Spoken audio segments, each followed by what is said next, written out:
But I'm gonna tell you the key point and why boxing actually fixes itself in this primitive sport that you led off with is if you're cute or sexy or attractive or whatever, if you don't get inside of that ring and do what you need to do,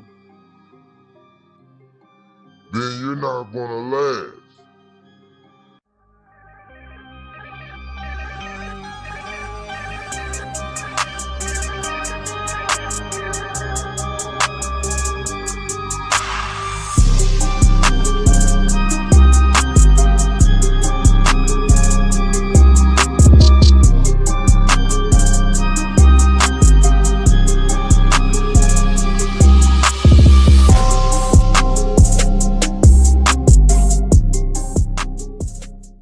We're going to go in another direction with Women's Boxing Wednesday and still cover it, but we're going to kind of open up the discussion.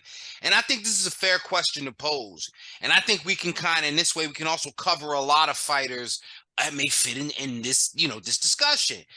And we just want to put this out there because we saw a tweet from Alicia Bumgarner a couple days ago at this point and mentioning something about misogyny. And I'll let you, quote it, but I put the question out there when it comes to women's boxing.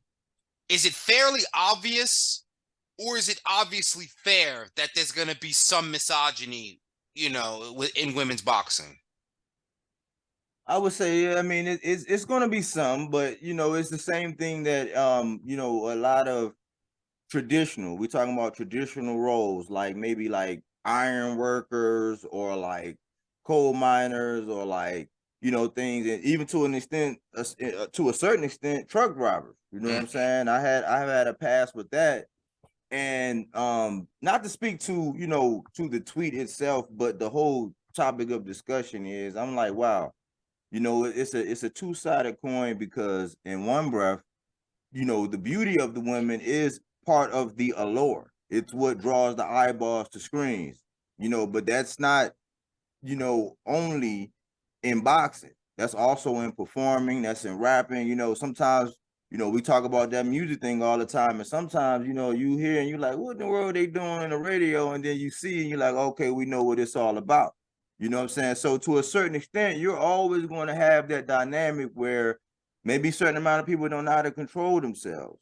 You know what I'm saying? But really what it really is reducing a woman down to only being cute. Like if she show up to, fix your cave, when you like, oh, you so cute, what you think you're gonna do with that? Like reducing a woman down. So in the sport of boxing, it would be in saying, oh, what you think you're gonna hit me with a jab and not really respecting it. But I'm gonna tell you the key point and why boxing actually fixes itself in this primitive sport that you led off with is if you're cute or sexy or attractive or whatever, if you don't get inside of that ring and do what you need to do, then you're not gonna last. Yeah, if you get inside that ring and all you are is an attractive person or something, no, in boxing you actually have to fight. You know what I'm saying? So I wanted to speak to this subject because I know when I do my videos or even when we're talking on here, we often say, oh man, she puts eyeballs on screen and things like that. But that's another part of the allure.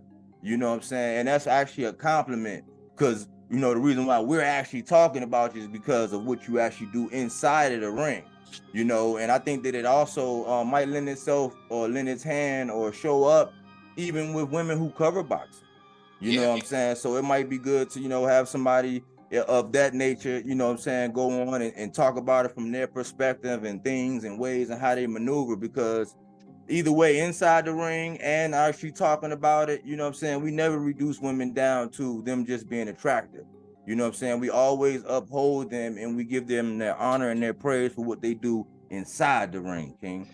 And you know something, I think one of the biggest points that is universal within boxing that kind of throws this idea for anybody that attempts to be misogynistic within the sport. What do we always say about boxing? You don't play boxing. Right. So with that, alone, it don't matter how. As a matter of fact, you may want to give that woman more credit the more attractive of the more appealing you find her aesthetic, because she is seriously not out there playing. We all know that. Hey, King. Hey, you know what I'm saying? Hey, we take that suit and tie off for a second. Look, if you grew up like how I grew up, you know what I'm saying? It ain't no secret that all women can fight. You know what I'm saying? Like when it get down to it, hey, you know what I'm saying? It's their maturity why men ain't getting slapped to sleep, right? You know what I'm saying? Today. Absolutely. But we don't get it twisted. We grew up cousins, you know what I'm saying? Our cousins could fight. We've seen it. So being pretty and being able to fight, we like, oh, okay, cool. You know what I'm saying? What's new? Baby need a new pair of shoes. You know what I'm saying? Absolutely. So that's what it is. So again, we want to just make sure that one thing that's clear as far as just both, I think, not speaking on behalf of others, but speaking on behalf of the sport. If there's any idea that somehow a woman used strictly being a woman to get an opportunity within the sport, I mean, the only way that could be obvious is because of her skills.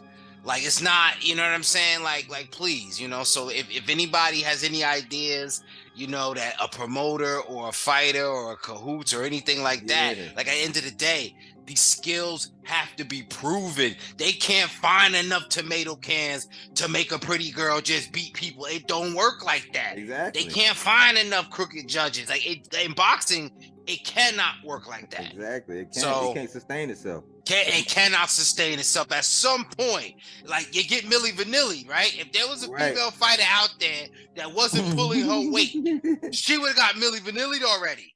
Right in that ring, we would have seen yeah. flattened. Yeah, right? good one. Yeah. Great. Let's leave that alone and continue to celebrate our women so